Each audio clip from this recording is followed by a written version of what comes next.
Yo, people, this is Everyting Chris. I'm here with a legend. I'm here with a queen. Not former queen, she's still a queen because of who she is as a person. I'm here with the legendary Clair Abbot. How you doing, girl? I'm not doing too bad today.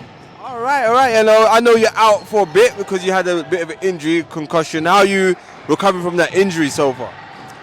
It's been a long haul, but definitely doing what I can. So it's good to feel good today. All right.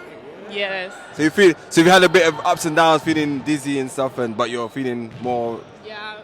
Mostly my symptoms have been headaches. So there was like a 4-day period where I had headaches all day, every day, which was quite frustrating. But that's all part of the game, is the mental toughness piece. So you got to work on yourself. So this time has been about focusing on that mental aspect of the game. Talking about that on the mental health aspect, how has that been to deal with? Like first initially getting that injury, and then now you're just trying to recover from it. Oh, I mean, as any athlete who's suffering an injury can understand, it definitely takes a toll on yourself. But I think focusing on the aspects of what can you do instead has been the driving force to being able to get through this like I have. And as well, the support of my teammates, of our physio, of the doctors, and honestly, yoga has been... I've got to try that yoga flame. Oh, you got to get on that wave. Last week I did over 15 hours of yoga, and it changes you. 15 hours to get on that Taoism yoga flame, Street Fighter yoga stuff. Yeah, you got to get on the wave. It's the new thing, especially as basketball players. Our bodies are so important to maintain. And not only does it do something for your body, but it does something for your mind as well. So you talk about getting into that zone, getting into that present moment. Man, yoga is the way to do that. Totally agree. And also I want to ask you, how has it been this season compared to last season? I know using the situation with the Queens, and then you kind of signed with Manchester the next season before it all went pear-shaped over there. But what's it like?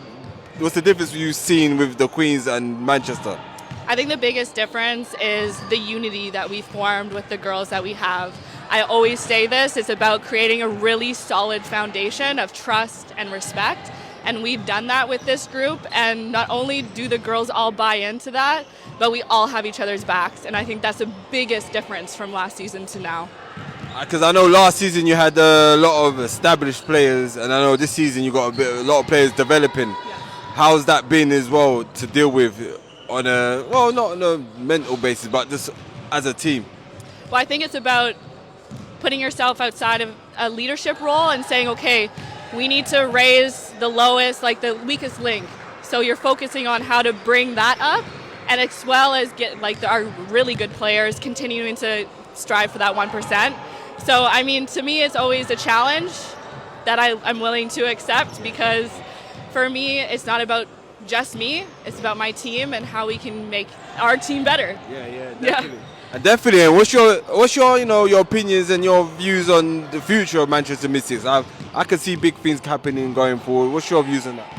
Well, I think that the younger girls that are coming up are going to be a huge factor for the Manchester Mystics. So focusing on developing them and getting them into games like this is great exposure for our younger girls, because they're getting minutes that they normally wouldn't get anywhere else, right? So it's about, one, being prideful of that, and two, just hyping them up so much so that they do have confidence in themselves to go out there and make some noise. Definitely. Yeah. And also, you got a great teammate by the name of McDermott. She's had some great experiences.